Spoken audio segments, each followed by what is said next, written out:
vamos a arrancar con el caso de Valeria Márquez y vamos a empezar viendo este video en donde uno de los amigos de Valeria contesta una pregunta y confiesa por qué ni él ni ninguno de nosotros pide justicia por Valeria. Como ustedes sabrán, los amigos fueron muy criticados desde un principio por estas actitudes, por siempre permanecer como callados, sumisos, nunca hacer nada para eso, pedir justicia por su amiga. Entonces, eso llevó a que muchísimas personas sospechen de varios de ellos, a pesar de que no existan pruebas concluyentes.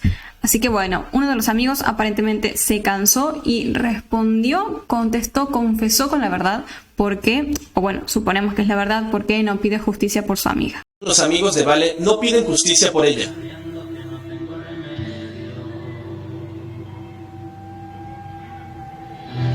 Era su amigo, pero nunca ha pedido justicia. Se ve que no eres de México. Si fueras de México, supieras el porqué. ¿Que no has visto las noticias? ¿O no ves las noticias de casualidad? ¿Cómo se pone ahorita en Guadalajara?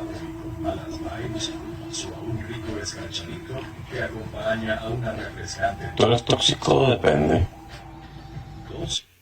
Bueno, no lo dijo literal, pero podemos interpretar su respuesta lógicamente, sobre todo teniendo en cuenta lo que está pasando y lo que sucedió hace pocos días ahí en México. Y es que claro, da a entender él que aquí está involucrada gente muy peligrosa y de mucho poder. Y si una persona se atreve a pedir justicia o intentar hacer algo al respecto, puede terminar mal o de la misma forma que Valeria, por más espantoso que suene. Y algunos comentarios dicen que bueno, que ya existieron otros casos o situaciones en México donde está involucrada esta gente complicada y cuando un familiar o alguien busca pedir justicia termina mal, o sea, como que ya sucedió eso en el pasado. Entendible el pensarlo así, o sea, tenemos que ponernos todos en los zapatos de los amigos, digo, y ser conscientes de que, a ver, ellos saben por ahí o piensan que su vida puede correr peligro. Y es muy triste, o sea, en verdad es triste, es súper injusto, es horrible, pero tenemos que hacer eso, o sea, ser un poco más empáticos y ponernos en el lugar de los amigos. Tampoco sabemos si ellos están 100% seguros de que está metida esta gente o no. Pero lógicamente sí tenían conocimientos de que Valeria anduvo con Sullivan, que ya sabemos era hijo de una de estas personas y todo lo que vimos en los últimos videos. Y pueda, o sea, hay una gran posibilidad de que esta gente esté involucrada efectivamente y por un tema lógico ellos están protegiendo sus vidas. Y nada, es muy triste, muy indignante. Y bueno, sí, obviamente existieron casos donde padres de víctimas y cosas así, lógicamente hicieron todo para pedir justicia sin importarles nada, porque a ver, si ya perdiste un hijo, ¿qué más tienes que perder? Lo dan todo y si pasa algo, pasa. Y bueno, son padres, como que lo puedo entender, pero ya de los amigos, como que uno dice, bueno, son personas que lamentablemente y seguramente los que la querían de verdad deben tener una bronca terrible y sentirse súper mal, pero están cuidando su propia vida. Hablamos lógicamente con esto de los amigos reales de Valeria, como este joven, por ahí Víctor y otros más, no de Vivian, porque Vivian es súper turbia, entonces no encajaría en este grupo. Tampoco creo que Erika, porque para mí, como les digo, algo pasó con ella por esa forma de apagar el live tan turbia que tuvo. Pero de parte de los amigos, bueno, lamentablemente en un punto, por más de que duela admitirlo, los entiendo. Ahora sí tenemos que hablar de un tema muy importante, de una nueva información que surgió en estos días gracias al canal de Soy Host. Todos los créditos de esta información a él, vayan a seguirlo por si no lo siguen, porque hace un gran contenido sobre el caso de Valeria Márquez. Y es información sobre esto, miren, el famoso ramo de perdón que llegó a Blossom apenas sucedió el crimen de Valeria Márquez, como muchos quizás se acordarán. Para los que no se acuerdan, bueno, es lo que ustedes pueden ver aquí, un ramo de rosas rojas con la palabra perdón escrita y totalmente anónimo, o sea, no decía de quién venía, lógicamente, ¿no? Hubo muchas hipótesis y especulaciones alrededor de este ramo. Algunos dijeron que capaz de verdad lo había mandado el culpable o la culpable. Otros que no, que lo más probable era que se haya tratado de una broma de alguien con muy malas intenciones que mandó esto solamente como para figurar de alguna manera y cosas así. Pero hoy finalmente, después de tantísimos meses, a pocos meses de cumplir un año, tenemos nueva información sobre este famoso ramo de flores. Hay que tener en cuenta que a Valeria le habían preguntado, este dato siempre quedó un poco extraño, qué tipo de rosas prefería, si las rosas o las rojas. Y ella contestó rojas. Y, oh casualidad, ese ramo llegó con rosas de ese color, ¿no? Pero quien aportó este nuevo dato fue la ex empleada de Blossom, quien estuvo dando entrevistas hace poco, de la cual no conocemos su identidad, obviamente por un tema de seguridad, pero le llaman Carla, o ella misma se hace llamar Carla. Y bueno, esta ex empleada dijo que a ella esta llegada de este ramo se le hizo muy extraña e inusual, porque cuenta que a Valeria, a Blossom, siempre le llegaban los ramos que le mandaban pretendientes y personas así, como en un camión, como que era el camión de la florería que iba haciendo envíos, y así se aparecía en Blossom para entregar los ramos. Pero este en particular, el de perdón, llegó siendo enviado por una persona en moto. Según la empleada, es la primera vez que un ramo llega de esa forma. Como dando a entender, creo yo, que ya lo habían comprado antes y lo mandaron de otra manera o algo así, no sé. Carla piensa que la persona que mandó este ramo, escuchen esto, fue Vivian, o un hombre que decía que en el último tiempo le solía mandar muchas cosas a Valeria, muchos regalos y cosas así, pero que nunca ponía su nombre. Siempre mandaba todos los regalos en anónimo, al igual que el ramo de rosas. Y a mí lo que me llamó la atención de esto fueron dos cosas. Bueno, primero que sospeche de Vivian, pero también este tema del pretendiente, del supuesto pretendiente que le estuvo mandando a Valeria regalos anónimos. ¿Y por qué? Porque siento yo que es llamativo que haya aparecido justo un pretendiente anónimo días antes de los hechos, que le mandaba regalos constantemente. ¿Por qué? Porque por ahí esos regalos no vinieron de un pretendiente, fueron orquestados, ya fueron parte del plan, con el objetivo de ir acostumbrando a Valeria a recibir cosas de forma como constante y anónima. De esta forma, cuando llega el día de los hechos y le digan que había pasado alguien con un regalo costoso y qué sé yo, a Valeria no le habría llamado la atención, no le habría parecido extraño, porque estaría ya acostumbrada a recibir regalos verdaderos de una persona anónima que no da el nombre, como sucedió el día de los hechos. No obstante, como que Valeria no mencionó tanto eso como todos pudimos ver en ese directo. De hecho, a ella sí le llamó la atención lo del regalo costoso de la nada. Entonces, no sé cómo será este tema, si será cierto o no lo de este pretendiente anónimo. Es lo que declaró Carla, la ex empleada de Blossom. No creo que tenga motivos para mentir, pero sí es llamativo que Valeria como que nunca lo haya mencionado a este pretendiente, con todo lo que sabemos que contaba en sus lives. O que no haya pensado en ese momento en Blossom, capaz que es él el que me manda el regalo costoso, ¿no? O algo así, no sé. Otro dato importante, otras cosas que se estuvieron publicando son estas capturas de pantalla que van a estar viendo a continuación, donde un día, que no se sabe cuál es porque está censurada la fecha, el novio de Carla ve que a la noche, ya cuando Blossom estaba cerrado, totalmente cerrado, se encontraba el local misteriosamente con todas las luces prendidas, pero no había nadie adentro. Yo quiero pensar por deducción que esto sucedió unos días antes de los hechos, por ende es relevante. ¿Y por qué sería importante? Porque el hecho de que estén las luces prendidas en un horario cuando ya se sabía que había cerrado y todo, significaría que alguien entró en un momento donde por ahí no quería que haya otra persona.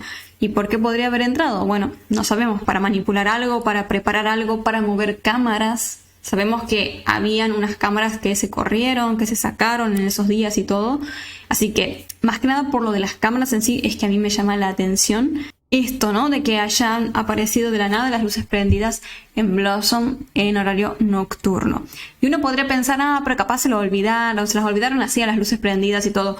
Pero no, porque en la captura pudimos leer cómo Erika contesta que ellos habían apagado todo. Entonces, efectivamente, fue otra persona allí a la noche, se metió y prendió las luces. Esa creo que es la información como más relevante en relación a Carla y al ramo de estos días. Coméntenme qué opinan ustedes sobre toda esta nueva información y sobre quién creen que envió efectivamente el ramo. ¿Sospechan de que pudo haber sido alguno de los implicados o siguen pensando en que capaz se trató de una broma y nada más? Vamos a hablar ahora sí una vez más de lo que fueron las investigaciones oficiales realizadas por parte de la Fiscalía en relación al caso de Valeria.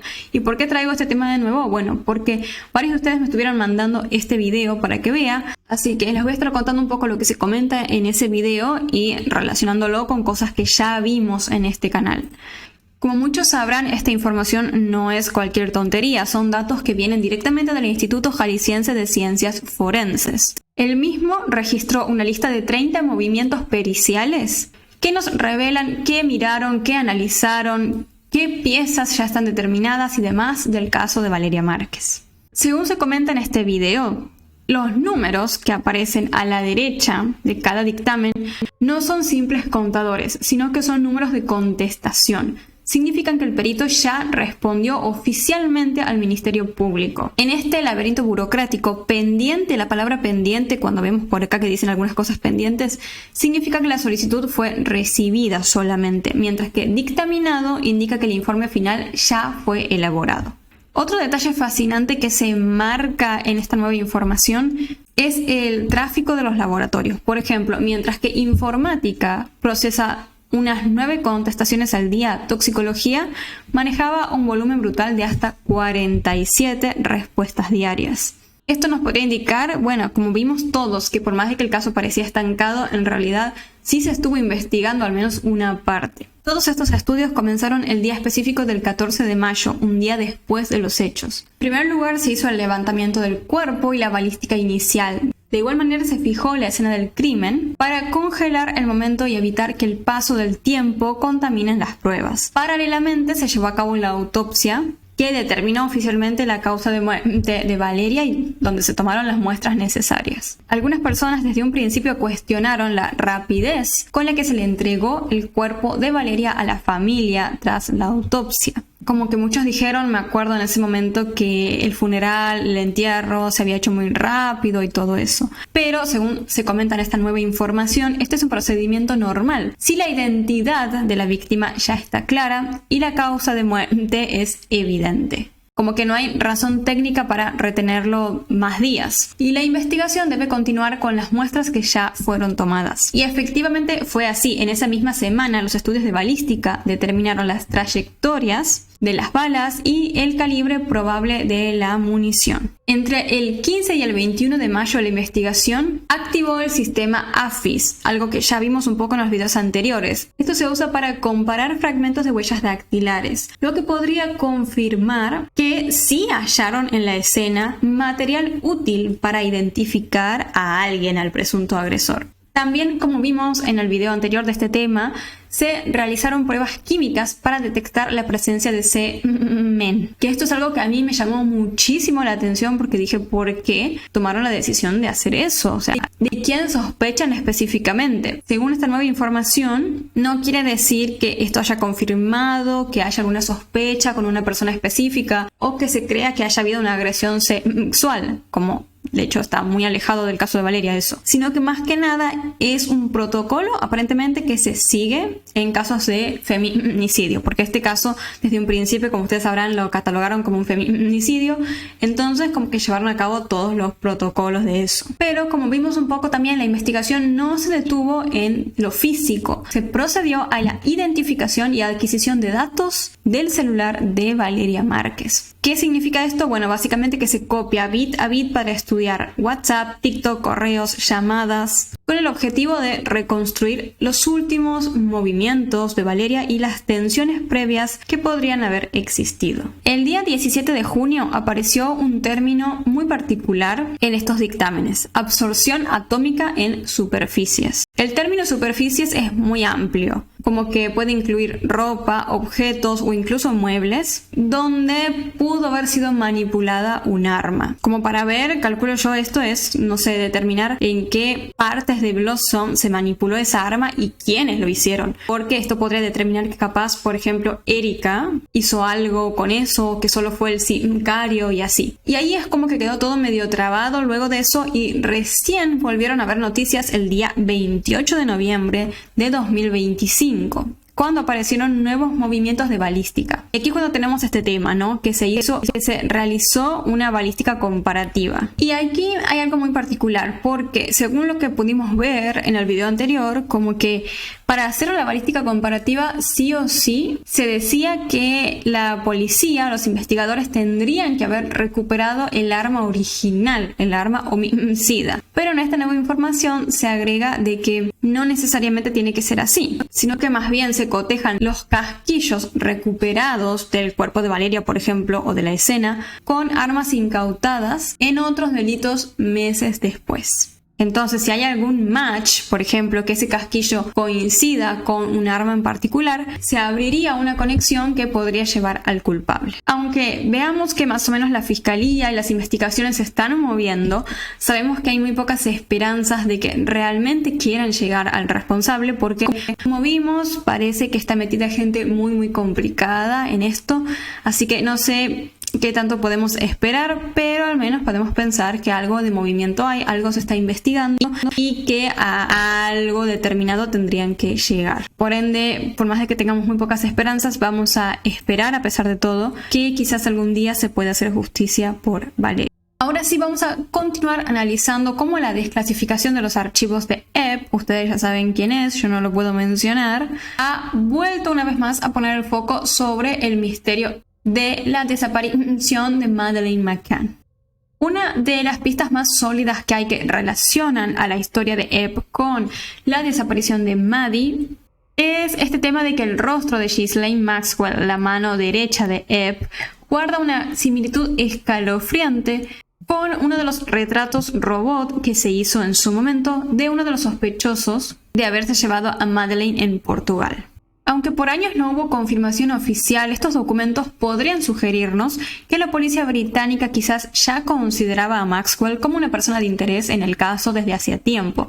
Pero no es solo por esta imagen en sí. Es extraño pensar que la realeza británica aparentemente mostró una preocupación bastante inusual por la desaparición de Madeleine McCann. Algunas fuentes destacan que el príncipe Andrés, el entonces príncipe Carlos y la duquesa y demás siguieron el caso con una profunda preocupación, casi desde el primer día. El propio Andrés se dice que emitió un comunicado apenas semanas después de la desaparición de Madeleine en el 2007, incitando al mundo a orar por ella. Esta inusual preocupación, como les decía, ha llevado a varias teorías en internet que sugieren que capaz los McCann recibieron un apoyo reservado solo para familias VIP. Incluso se dice que el magnate Richard Branson, amigo cercano a Epp justamente, donó una suma importante de dinero y vuelos para que se realizara mejor la búsqueda de Madeleine. Pero días después todo daría un giro escalofriante. Y les estoy hablando de la reciente detención del príncipe Andrés. Según los reportes, el ex duque de York fue arrestado bajo sospecha de conducta indebida en cargo público. Se alega que durante su etapa como enviado comercial, Andrés o Andrew, como lo quieran llamar ustedes, habría filtrado información confidencial sobre inversiones y comercio a Epp. Ya saben quién es. Algunos correos filtrados sugieren que Epp intentó controlar sectores de la monarquía y que incluso culpó a Carlos III de la dimisión de Andrés en el año 2011. La policía, tras el arresto, procedió como a registrar propiedades en Norfolk, Berkshire y demás. Y en eso, el ahora rey Carlos III emitió un comunicado expresando su profunda preocupación y asegurando plena cooperación, en lo que muchos describen como un evento sin precedentes desde el siglo XVII. Aparentemente, el caso de Epp no solo trata de Abu Sos, sino también de una red de tráfico de influencias que pareciera no tener fin, como que cada vez vamos escalando más alto y llegamos como al top, les diría. Algunas fuentes incluso mencionan correos electrónicos crípticos entre Epp y Branson, en donde hablan como de clonaciones y piezas de repuesto en relación con el príncipe Andrés, términos que algunos interpretan como un lenguaje clave para actividades aún mucho más siniestras. La realidad es que hoy, mientras supuestamente Epp está muerto y Ghislaine Maxwell cumple su condena y se niega a declarar ante el Congreso, al menos que reciba un indulto, a pesar de todo lo que pasa, no se sabe qué pasó con Madeleine McCann, pero su nombre sigue apareciendo de alguna forma u otra en los archivos desclasificados. La pregunta sería, ¿estamos ante una distracción mediática o ante la caída inminente de ciertos pilares de la élite británica? Quién sabe, por ahí la verdad entre Epp y Madeleine o de Madeleine en sí podría estar cerca de ver finalmente la luz. Vamos a continuar ahora sí hablando del caso de Loan, un nuevo episodio de esta serie que estamos haciendo donde repasamos todo lo que pasó en el caso desde el principio. Si les interesa ver toda la serie en sí o ciertos episodios, los invito a ver la lista de reproducción que se llama Loan la serie, básicamente porque ahora vamos a retomar directamente desde donde nos quedamos en el capítulo anterior. Ya estamos ubicados más o menos a fines del mes de agosto de 2024. Y hoy vamos a seguir hablando de este personaje tan particular que apareció en el capítulo anterior y sería el conocido como Americano, cuyo nombre real es Nicolás Soria. Fue una figura desconcertante desde el momento en el cual apareció. Pero ¿qué rol comenzó a jugar esta persona en sí, en el caso de Loan? Él, como vimos en el video anterior, apareció diciendo que era voluntario para una ONG que se dedicaba a desmantelar e investigar organizaciones dedicadas a la trata de personas. Pero para ese momento ya el abogado de la familia Peña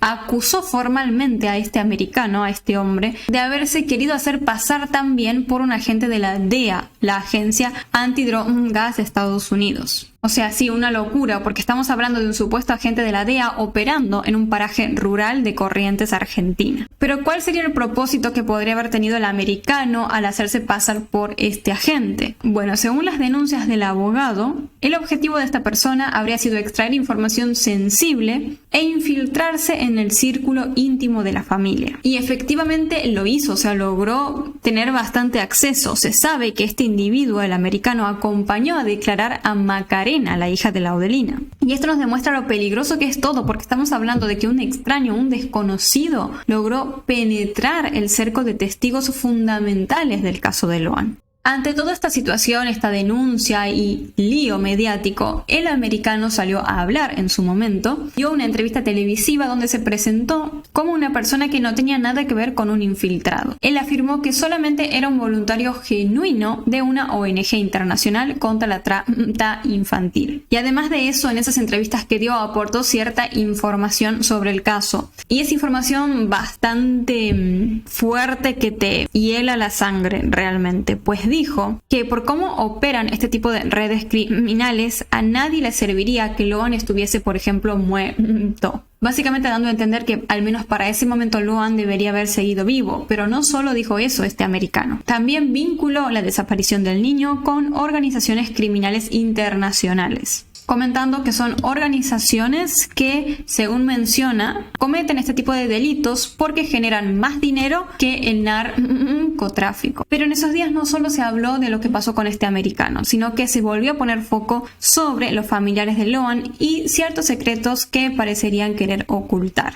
Ahí es cuando vuelve a aparecer el abogado que mencionamos ya en los videos anteriores, José Fernández Codazzi. En entrevistas que dio por esos días, lanzó insinuaciones gravísimas contra el padre de Loan, José Peña. Él mencionó que en ese famoso almuerzo donde sucedió todo, el padre de Loan, Cayaba y Pérez de igual manera estuvieron consumiendo mucho alcohol y que quizás la bebida jugó un rol clave en todo este caso. Desde un principio como que intentaron acusarlo al padre de Loan de que había estado alcoholizado y no sé qué, y medio que había descuidado a su hijo y que esto que aquello. Pero lo importante, creo yo, más que nada aquí es recalcar el hecho de que supuestamente se dice que Cayaba y Pérez estuvieron borrachos, porque eso podría haber llevado a que no manejasen muy bien y terminaron produciendo el accidente donde presuntamente Loan habría fallecido. Lo cual sería un dato importante para este abogado que intenta sostener esa hipótesis tan inverosímil. Pero también se volvió a hablar en esos días de los hermanos de Loan y la cantidad de dinero que habían recibido, esa cantidad de dinero descomunal que habían obtenido mediante transferencias bancarias.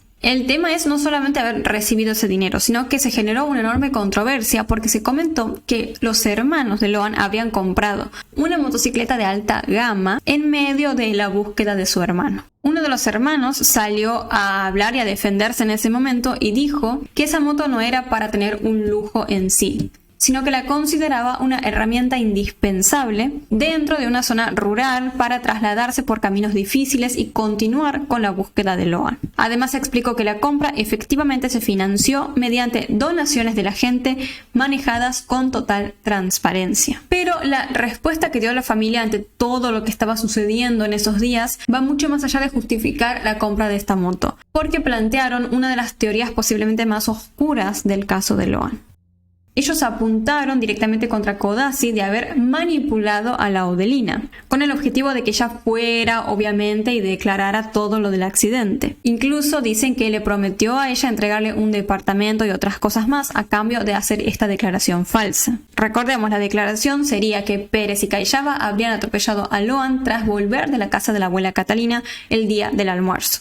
Pero además agregaron que habían plantado el botín de Loan, porque recordemos que la Odelina fue quien lo encontró mágicamente, con la idea de sugerir que el niño habría muerto, por ejemplo, ahogado en una de las lagunas que habían por la zona. El objetivo, según la familia, habría sido con todo esto proteger al poder político local y desviar la atención de redes criminales de la zona. Incluso en relación a esto se comenta que el propio gobernador de Corrientes, después de la desaparición, hizo un tuit apresurado insinuando que el caso estaba prácticamente ya resuelto. Y lamentablemente yo siento que esta idea de querer armar toda esta mentira del accidente, plantar el botín, intentar comprar a la Odelina y todo, sí, lógicamente suena como una posible estrategia para cubrir al poder político y a estas redes criminales que podrían estar en complicidad con ellos. Lamentablemente en Argentina existe ya un historial del cual se estuvo hablando en esos días justamente de niños desaparecidos en situaciones muy similares. Y cuando se analizan bien esos casos, los paralelismos con el caso de Loan son innegables. Hay un patrón claro de cierto fracaso estatal que comienza desde el minuto cero. Por ejemplo, está el caso de Agostina Zorich, una niña de 12 años que desapareció en Villa Gesell en el año 2010. Según comenta su hermano, en la comisaría se negaron a tomarle la denuncia inmediatamente y les argumentaron que debían esperar 72 horas, minimizando la desaparición como una posible travesura. Y obviamente no nos podemos olvidar, hablando de todo esto, del caso de Sofía Herrera, esta niña de 3 años quien desapareció en Tierra del Fuego en el año 2008. Estaban a 90 kilómetros nada más de la frontera con Chile y los reportes indican que tras la denuncia, la frontera simplemente no se cerró a tiempo. Y en el caso de Loan pasó algo bastante parecido, o sea, la policía local se demoró, ciertas rutas quedaron abiertas bajo el control del comisario Maciel, quien obviamente está detenido por el caso, pero con hacer esto básicamente él permitió que los secuestradores pudieran movilizar, llevarse al niño a donde fuera. Y es importante entender a fondo más o menos cómo son estas dinámicas, ya que el conocimiento de estos patrones es lo que nos va a permitir posiblemente como sociedad elevar la vara. Llevan a pensar, creo yo, que tenemos que ser conscientes de que se debe exigir en este tipo de casos de desapariciones de niños que se cierren bien las fronteras, sin excusas, sin demoras, sin nada, para que no vuelvan a suceder estas cosas que ya vimos que sucedieron con las desapariciones de todos estos niños. Afortunadamente, cuando los casos no quedan en la nada y se hacen mediáticos es cuando se pueden empezar a ver estos patrones y, como les decía, debemos aprender de ellos para tener conocimiento y hacer algo al respecto. Debemos aprender de ellos para no permitirlos más que dejen de existir, porque eso lleva a que todos nuestros niños se encuentren constantemente en peligro. Ahora sí, para terminar con la serie del caso de Loan del día de hoy, vamos a reaccionar a este clip donde se comenta que se encontró en el celular de la abuela Catalina, pero no solamente eso, aparentemente ella habló y dio información clave e importante sobre la desaparición de su nieto y los presuntos culpables. Noticia para sostener o no algunas de las detenciones y seguir investigando en una línea o en otra, ¿no? Es que esta semana va a ser una semana clave, Caro. ¿Sabes por qué? Porque van a tener que resolver desde la justicia federal cuál es la situación de los procesados, cuál es la situación de cada uno de los detenidos. Donde estamos nosotros es otra vez en la casa de la abuela Catalina. Hoy estuvimos trabajando en el punto cero, en el Naranjal, Caro, pero ahora estamos otra vez acá, en la casa de la abuela Catalina, hasta donde ese día, 13 de junio, vino Loan con su papá a almorzar. Yo tengo la vuelta, tal vez me la pueden quitar, ¿eh? Este lugar, la casa de la abuela Catalina, es un lugar que debe ser una y otra vez recorrido, Caro. ¿Sabes por qué? Porque es el lugar de donde salió Loan y ya no se lo vio nunca más. Este es el lugar. Claro, el camino de que la casa de la abuela hicieron. Catalina. Este es el lugar hasta donde llegó el papá de Loan con Loan. Y también es por acá, por donde salió Loan la última vez que se lo vio. Hoy quiero decirles que accedimos a el peritaje último de los teléfonos celulares. Y un teléfono celular importantísimo es el teléfono de la abuela Catalina. Porque mucho se habló de que la abuela Catalina había hecho ese 13 de junio muchos llamados, Caro. Bueno, hoy tenemos que decir que la Claro, que me acuerdo que se había dicho que supuestamente ella había llamado mucho como para asegurarse de que todos asistan al almuerzo y qué sé yo. Pero bueno, vamos a ver si eso se Justicia encontró. Federal dio a conocer un parte con hora equivocada. Yo ya se los había adelantado. Este horario que decía el teléfono de la abuela Catalina no era el horario correcto. Cuando decía que la abuela Catalina, 12 y 20, 12 y 23, 12 y 25, había llamado de su teléfono a María Noguera, a la mamá de Loan, Madre. bueno, resulta ser que a ese horario hay que sumarle 3 horas más, que es la hora mundial. Bueno, pero es mucho. Otra vez entramos a esta casa y te digo que lo que te llama la atención es esta mesa. Esta mesa que la vimos tanto, Caro, en las fotos. Una y otra vez vimos las fotos donde en esta mesa se sentaron a almorzar 14 personas. Voy a decir que en esta mesa no estaban los 14, sino Loan, su papá, estaba María Victoria Caillaba, la abuela Catalina, estaba Macarena, la hija de Laudelina cocinando, estaba Camila, y estaban también gran parte de los detenidos, ¿no? Tenemos que decir que estaba Benítez, estaba Ramírez, Chapin, y en este otro lugar, acá estaban los chicos. Había cantidad y cantidad de gente en esta casa que nos llama poderosamente la atención. Yo quiero decirles que a 63 días de la desaparición de Loan todavía no tenemos ninguna certeza de qué pasó con él, de cómo fue que Loan desapareció de este lugar. Pero sí tenemos ciertas, te voy a decir, hipótesis. Es un poco fuerte, ¿no? Mirar así, ver de esta forma ese lugar del almuerzo, habiendo visto ya tantas fotos, siendo conscientes de todo lo que pasó ahí. Una de ellas es que a Loan se lo llevan de acá, Por acá tenemos a la abuela de Loan. de este lugar, del Algarrobal, como se lo llama el paraje. Y otra es una hipótesis fuerte que ha circulado en estos días, que es la hipótesis del accidente. Lo que dicen es, pudo querer volver a la casa de la abuela Catalina, pudo querer volver con su papá, y ¿sabes qué, Caro? Como no conocía el camino, se pudo haber equivocado, y en vez de venir a la casa de la abuela Catalina, fue para el otro lado, momento en el que Pérez y Caillaba se iban, y pudo ser atropellado. Esta es una hipótesis que empezó a correr fuerte en lo que es la justicia federal. Pero por supuesto que muchos dicen, eso es imposible. A Loan se lo llevaron. Y otros dicen, no, a Loan lo atropellaron. Abuela, ¿usted cree en la hipótesis del accidente? No. Ojo ahí. ¿Qué piensa la abuela del famoso accidente? Siendo ella la madre de Laudelina, es decir, la madre de quien habría inventado todo eso aceptando dinero y otras cosas, ¿no? No fue un accidente porque es temprano de día, ¿viste? Todavía no entraba sol cuando salieron ahí. Claro, porque fue entre las 2 y las 3 de la tarde. Claro. Mucha luz. Sí, mucha luz del sol todavía, claro. Y no pasó un accidente, no era un Dije descabellado pensar que algo así pudo pasar. accidente. Porque Te da a telenovela mala, ¿vieron esa hipótesis? después se perdió el otro lado del monte. Porque le siguió a los otros. El Benítez para adelante y después el Ramírez con la mujer y la demás que... Claro, usted dice que estaban muy lejos para que sea un accidente. Claro. Pero Loan no pudo haber vuelto y cuando Pérez y Caillaba se iban, haberlo atropellado. No se fue pronto, no apareció pronto por ahí, que ya corrieron todos por ahí antes de salir a irse del lado.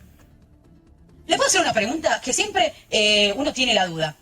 Usted, cuando Laudelina recibe el llamado de Benítez, ustedes estaban en el árbol de mandarina. No, yo no estaba, ella la cabellera, ella... María Victoria Caillaba y Laudelina estaban en el árbol de mandarina. Usted estaba un poquito más atrás. Yo estuve acá en la esquina de la casa. Claro, no llegó al árbol. No me llegó. ¿Y qué ¿Qué pasó? árbol de mandarinas? O sea, ¿es un árbol que está antes del naranjal ese o qué? ¿Quién sale corriendo de la casa? La casa no vino de allá del auto. Acá vino y bueno, pasó la otra con el bolso de la naranja que llevaba y la mandarina y se fue a subir en el auto. Ah, María Victoria Caillaba pasó con la bolsa de mandarina. Sí, con el bolsito de mandarina y bueno, ahí le siguió el hombre y se fue. Y subió en el auto, él de un lado y ella del otro lado, la tarjeta y le dije, salió corriendo ella ahí y le dije yo, ¿qué pasa para salir? Está corriendo. Y me dice, se perdió con una criatura. ¿A quién le pregunté usted qué pasa? La Victoria Cagliá le pregunté. Sí. Le dije, me dijo, se perdió una criatura, me. Y entonces me dijo, de vuelta, me dijo, Loan, y dijo, me. Y ahí yo me dijo, le dije, José, tu hijo, que se perdió. Y él salió a correr y José, se desorientó en la M. Y salió corriendo y le dije, bueno. Claro, creyó que Loan se desorientó. Se desorientó por el monte. Pero abuela, escúcheme, yo le quiero hacer una pregunta. Porque existe la posibilidad de que Loan haya vuelto y que lo hayan atropellado cuando ellos salían. Pero no por... Así tiene que haber sido, según entiendo, la línea temporal, según las diferentes versiones que venimos escuchando. Como que se enteran de que Loan había desaparecido, se había perdido. Pérez y Callaba se van en ese momento, supuestamente se fueron a ver el partido de River. Supuestamente en ese momento tiene lugar el accidente. Pero Loan ya tendría que haber sido sustraído para ese momento. Si pensamos, tiene que haber habido otra persona quien lo agarró, se lo llevó para después, técnicamente, entregárselo a Pérez y Callaba. Se metió en el monte, dijo yo no era, mi lo otro era. Pero ¿de dónde? De aquel lado del monte, ¿a dónde fue a agarrar la nana? O sea, que se fue para el otro lado. Allá de donde dice nana. Eso le dijeron los chicos. Esa es la vaina, esa me dijo a mí. Fue a Goya y dio declaración usted. Estuvo declarando. Ella. Le quiero hacer una pregunta, abuela. ¿Quién le pregunta más cosas? ¿Los periodistas o la justicia? Y bueno, la justicia me preguntó algo de lo que pasó con ella y nada. ¿Pero le preguntó mucho? No, mucho. ¿Quiénes le preguntamos más? Y bueno, a la que estaba ahí escribiendo. No, digo, porque hoy la abuela me dice, ¿me preguntan más ustedes? La volvemos loca con preguntas. Y bueno, ustedes lo que me preguntan más qué pasó, cómo fue y todo, o como los otros que me llaman, ¿no? Cómo viene Sí, vienen los periodistas y le preguntan. Claro, le ponen más ganas que la justicia misma. Estamos. Pero usted en la declaración dejó algo que yo no sabía, que nadie había escuchado, que María Victoria Callaba se olvidó la cartera. Sí, se olvidó la cartera, ese me dijo cuando volvieron. Porque yo le dije, me dijo estaba por volver pronto, le digo, y me dije sí, porque se olvidó la cartera, ahí ¿y dónde está ahorita por el balcón? ¿Dónde? Muéstrame. Acá por el balcón. Por este clavo. En este clavo. En este clavo del balcón. Ahí está. Por En este clavo María Victoria Callaba entonces se olvida la cartera. Sí, ese me dijo el hombre porque se bajaron de vuelta ya. Y ella salió y se fue con la otra de vuelta a buscar a la criatura. Cuando volvieron ella se fue a buscar a Loan. Se fue a buscar a Loan. ¿Y él qué hizo? Y ese quedó, dijo yo no me voy ahí porque no conozco, me dijo. Claro, supuestamente fue así. Ellos se fueron, se enteraron de todo lo de Loan. Aparentemente volvieron de por sí porque se había olvidado la cartera Callaba. Y ahí se fueron a buscar a Loan. Pero yo No es que volvieron haciéndose los buenitos de, ay, vamos a colaborar, vamos a ayudar. Como que volvió ella para buscar la cartera. Y se quedó conmigo ahí. Y el padre corría por la calle y se fue hasta la quita y de ahí volvió otra vez, no la encontraba. ¿Y en qué momento usted se entera de que María Victoria se había olvidado la cartera? Ese momento que volvieron de vuelta del pueblo porque el hombre me contó. ¿Qué le contó? Y me dijo que me olvidó ir a la cartera acá y veo que está por volver de vuelta. ¿Y usted dijo que se olvidaron las llaves para entrar a la casa? Y bueno, la cartera tenía la llave. Así que es probable que no pudieran entrar a la casa o entraron por otro lado. No sé, no entró para de pronto y no llegaron ni volvieron porque los otros ya le Ay, capaz Pérez tenía la llave de la casa también. Menor partido. Claro, porque en realidad el partido no lo pudieron ver, no porque no terminó, sino porque no había luz. Y bueno, no sé qué hora tiene, pero dijo, ella dijo ya terminó el partido, me dijo. Así que el partido no lo vieron. No, Eso le dijo. no me vio. Qué raro.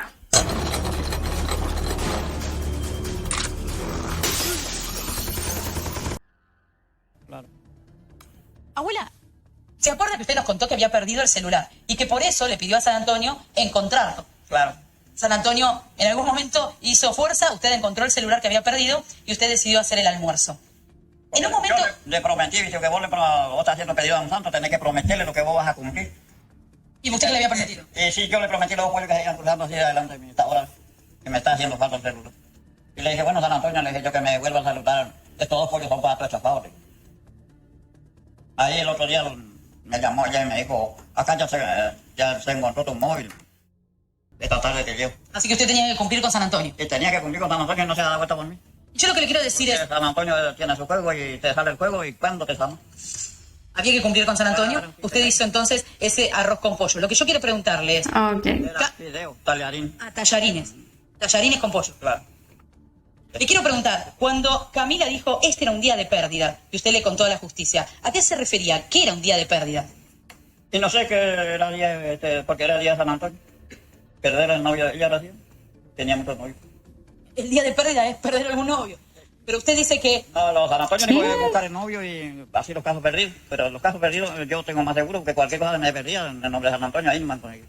Yo, se me perdió una canefa, como decir, una libreta de animales. Y yo tenía y no podía encontrar dónde se quedó. Y ahí está en la pieza buscando y le dije yo, bueno, San Antonio, ahora mañana me voy al pueblo, te traigo el ramo de flores artificial, hacerme encontrar. Me di cuenta yo así, mira, y agarré ¿Y la encontró? Estaba por la silla con un bolso. ¿Y la encontró? Y la encontré ahí nomás. ¿Y cómo no le iba a comprar lo que le prometí? Pero vos tenés que prometerle las cosas. Es muy devota de San Antonio, la abuela, y cuando le pide a San Antonio encontrar algo, muchos, como dijo ella, O sea que Loan justo desapareció un día que estaban haciendo algo por San Antonio, que es un santo que se usa cuando se pierden cosas. Algo así entendí, bueno, no sé, pero es como, qué coincidencia, ¿no? le pide a San Antonio un novio. Cuando uno le pide algo a San Antonio hace que vos lo encuentres. Como ella encontró el teléfono celular, por eso hizo esos tallarines con pollo. Lo que les quiero mostrar a ustedes es, cuando la abuela Catalina, ¿sí? Estaba acá y se da cuenta que su hija su hija Laudelina sale y María Victoria atrás. Ahí la agarra a María Victoria y le dice, ¿qué pasó? María Victoria le dice, se perdió un chico, creo que Loan. Así que María Victoria y Carlos Pérez se van de este lugar sabiendo, ¿sí?, que Loan se había perdido. Ellos sabían. Ese es un punto importante. Y todo sano para decir que estaba borracho. Todo sano, no había borrachera. Porque una botella de vino 3/4 trajo y ni a la mitad de todo. ¿Nadie se fue borracho? Nadie se fue borracho, nadie tomaba. Bueno, aquí ella, la abuela Catalina, da otra versión diferente a la de Codazzi que vimos recién. Él decía que todos habían estado como borrachos, pero la abuela dice que no. Que, bueno, los más importantes, Pérez y Callaba, no se fueron ebrios de ahí. Y para decir que después borracho, que ella le va a atropellarla y no le vio. No era. Claro, no. La abuela Catalina, les digo que destierra la teoría del accidente. Que la Victoria y el Carlos están presos por la boca de la otra, nomás porque no hubiese estado. A lo mejor ayudaba más a buscarle por acá y no ir a tenerle preso ahí. ¿Usted dice que María Victoria Callaba y Carlos Pérez están presos porque la Laudelina dijo que fue un accidente? Claro, por eso. Pero abuela, le quiero decir algo. Quiero que, Caro, seamos muy cautelosas. Y pero más allá de eso, ellos deberían estar presos porque es muy sospechosa la actitud, no por lo del accidente en sí, porque presuntamente ellos habrían sido quienes trasladaron a Loan y lo entregaron a vaya a saber quién. La abuela mucha información no tiene, pero alguna sí que tiene, y la abuela es, por supuesto, importante porque estuvo ese día en el almuerzo, pero no tiene televisión, no tiene celular, no tiene radio, entonces muchas cosas la abuela no las sabe, pero abuela, ¿sabe que en la camioneta de Pérez y Callaba, en algún momento los perros indicaron que había presencia de Loan? Dice que tal vez Loan pudo haber subido a la camioneta. Nada que ver, pasó por el lado de la camioneta como estaba en el camino. ¿Usted nunca vio a Loan subir a la camioneta? Nunca subió, pronto que todo cerrado, que es camioneta cerrada, ¿viste? No, es camioneta que tiene la parte de atrás abierta. ¿Y qué fue lo que le dijo María Victoria Callaba cuando usted la llamó por teléfono y le dijo que busque en la camioneta? No le dije, yo le dije, no le encontraron por el camino, le dije cuando le llamé, y me dijo que no, que ya iba a volver. Ya volvieron. Y él se fue a ayudarle a otro a buscar, y que quedó por ahí, ¿viste? Y el hombre se quedó cerca de mí, me dijo, yo no me voy porque se va, no sube. Me puedo perder yo también por el mundo. Y bueno, y vino y llegó la Silvia dentro de la... Carlos Pérez. Ahí me dijo, ella cuando llegó nomás me dijo, yo ya puse en conocimiento a la policía, me dijo. Confiar a cero en esa Pero ahí policía. volvió, no sé qué me vino a decir ahí llegó el comisario, me saludó, me dijo, su hijo el que se perdió, no le dije, mi ¿Maciel? Y ahí siguió, se fue a buscarlo. Porque Esto lo claro, contó- Pérez y Callaba se hicieron los buenitos y fueron a decir que le avisaron a la policía y llegó el comisario Maciel, también haciéndose el buenito y diciendo que iba a investigar la desaparición. La justicia, ¿no, abuela? Claro, fueron, se fue a buscar también por ahí. Le quiero decir que el testimonio de la abuela Catalina para la justicia es importantísimo, porque la abuela Catalina, así como la ven, tiene muchísima memoria y va contando todo. ¿Qué hizo la abuela Catalina frente a la jueza Poser Penso en Goya? Dijo que ella no había hecho ningún llamado durante ese día, la mañana de ese 13 de junio. ¿Y saben qué? Hoy hay que decir que la abuela Catalina no mintió, que esos llamados de los cuales estaba sentada acá. 12:20, 12:30 estaba sentada acá. Y hoy se sabe que esos horarios son de las 3:20, 3:25. Claro, y que estaba fueron mal. hechos por José. Que José, cuando volvió de buscar a Loan, pasó primero por la casa de los vecinos, por la casa de los Robledo. Ahí José volvió hacia la casa de la abuela Catalina, hacia la casa de su mamá, y lo que hizo fue pedirle el teléfono para que usted pudiera llamar a María. ¿Y usted la pudo llamar a María? Él llamó, yo le marqué todos los números en el teléfono y él llamó, él habló con él. Claro, la madre de Loan para noticiarla, supongo yo, de lo que había pasado. Y ¿Usted sabía el teléfono de María? No, él me trajo el número de ese día, me trajo el número que yo no sabía, siempre le llamaba por medio de los otros porque yo necesitaba, él para venir a quedarse cuando yo me iba al club. Y ese día me trajo el número. Importantísimo este dato que la jueza Poser Penso tuvo muy en cuenta porque porque José ese día, y también lo dejó claro en su declaración, le había traído el teléfono nuevo, escrito el número a la abuela Catalina, el número de su esposa, porque hasta ese día Catalina no tenía el teléfono de María. Así que quien llamó varias veces a María, que nunca atendió porque recordemos que tenía el teléfono sin batería y no había luz, fue José. Hoy lo sabe la Justicia Federal, peritando el teléfono. También el tema de que justo se cortó la luz ese día es muy sospechoso, como que en planos generales podríamos considerar que es una coincidencia, pero es tan turbio el caso de Loan que ya uno se espera cualquier cosa, la verdad. Pero bueno, hasta ahí llegó el testimonio de la abuela Catalina y no sé qué opinan ustedes. Yo siento que la abuela, la verdad, no tiene nada que ver con lo que pasó con su nieto. Sí, la Audelina, lógicamente. Y bueno, obviamente, al ponerse en esa postura, la abuela se coloca en contra de su propia hija. Y siento que eso también es valioso, ya que básicamente está aceptando que la Audelina aceptó ese soborno para ir a declarar lo del accidente. Porque podría decir tranquilamente no, porque mi hija no miente, mienten al decir que fue sobornada y que no sé qué, pero no, ella se coloca en esa posición muy segura de que lo del accidente es puro verso. Así que bueno, hasta aquí llegamos con la serie del caso de Loan del día de hoy. Vamos a ver qué pasa en los siguientes días y ya vamos a pasar directamente al mes de septiembre de 2024, a ver cómo siguió evolucionando todo este caso. Bueno, ahora sí vamos a seguir hablando de una actualización del caso de Loan, porque en la actualización anterior estuvimos viendo muy por encima qué decisiones se tomaron tras la audiencia preliminar, pero hoy vamos a analizar mejor qué fue lo que sucedió realmente dentro de esa audiencia y qué podemos esperar para este caso luego de ella en verdad. Como todos sabemos, tenemos un caso que no es pequeño, no es menor. Son un total de 17 personas las que se encuentran imputadas por el caso de Loan. Del otro lado tenemos a más de 20 abogados defensores, fiscales revisando notas y una presencia que domina la sala. 90 cuerpos de expediente. Traducido en números simples, estaríamos hablando más o menos de unas 18.000 páginas. Todo esto tiene como centro, lógicamente, al hecho de que Loan desapareció y hoy en día aún continúa desaparecido. Entonces, con este contexto, ahora sí les voy a pasar a explicar de forma fácil y rápida, digamos, lo más rápido posible, qué pasó en verdad en la audiencia, para que lo podamos entender de forma simple. Es cierto que por ahí el término de audiencia preliminar puede sonar como un término un poco burocrático. Y en este caso fue, digamos, de alguna forma una especie de campo de batalla estratégico. En este tipo de audiencia se decide qué pruebas entran, qué testigos declararán y bajo qué condiciones. El primer choque aparece cuando pasó esto que hablamos un poco en el video anterior, cuando el tribunal fijó la fecha de inicio del juicio para octubre de 2026, con audiencias solo los miércoles y jueves hasta diciembre. La reacción de esto fue inmediata. La fiscalía y la querella que representa a los familiares de Loan protestaron, ya que es lógico, para una familia que espera a su hijo cada mes de espera es totalmente insoportable. Y pensar que todo esto se iba a alargar hasta octubre era una absoluta locura. Pero el tribunal expuso un motivo para esta decisión. Dijo que faltan jueces. Los magistrados se comenta que trabajan en subrogancias, cubriendo vacantes en distintas provincias al mismo tiempo. Entonces, coordinar todas sus agendas parece ser ya un esfuerzo extraordinario. Y como si esto fuera poco, surge otro desafío monumental, el tema de los testigos. Como vimos ya hace un tiempo, la Fiscalía presentó inicialmente una lista de 800 personas para que sean testigos, y el tribunal tuvo que exigir depurarla. Finalmente terminaron quedando solo 161 testigos esenciales, y aún así sigue siendo una cifra enorme. Para poder seguir manteniendo estos 800 testigos sin que se vuelva todo eterno, la Fiscalía propuso incorporar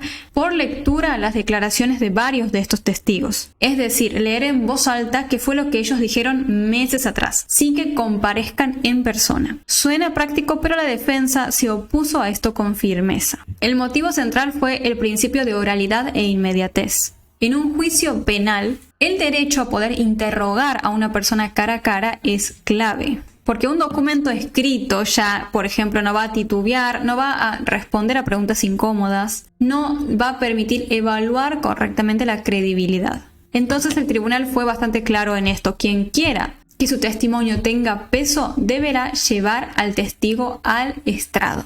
Mientras tanto, la Fiscalía siguió solicitando algo más: que los jueces pisen el terreno, que recorran la zona desde donde Loan desapareció, el trayecto desde la casa de la abuela Catalina hasta el Naranjal y el lugar después desde donde se encontró el botín. La realidad es que hay una diferencia muy grande entre ver un plano, por ejemplo, del lugar a caminar en el mismo. Esto puede cambiar la percepción de las distancias, la visibilidad y darte una mejor idea de cómo se dieron las cosas. Y además de esto, la querella denunció cierto hostigamiento y amenazas en contra de la familia de Loan, comentando que en redes sociales y demás se compartieron imágenes falsas, etcétera, etcétera, que podrían demorar el proceso judicial. Ante la magnitud que se sabe que tiene el caso, se tomó la decisión de imponer fuertes restricciones de prensa. Solo podrán grabar el inicio y el final del juicio. Además, durante la producción de pruebas no habrán ni cámaras, ni transmisiones en vivo, ni absolutamente nada. La Fiscalía comentó que ante un expediente de 18.000 páginas y una presunta red compleja, trabajar en equipo es una necesidad. Y mencionaron que necesitan ciertas cuestiones de seguridad ante amenazas a funcionarios judiciales en otras jurisdicciones. Ante todo esto, también algunas defensas solicitaron participar, pero por videollamada, ya que dicen que los costos de viajar semanas enteras a Corrientes, pagar hoteles y suspender otras actividades hacen que sostener esta defensa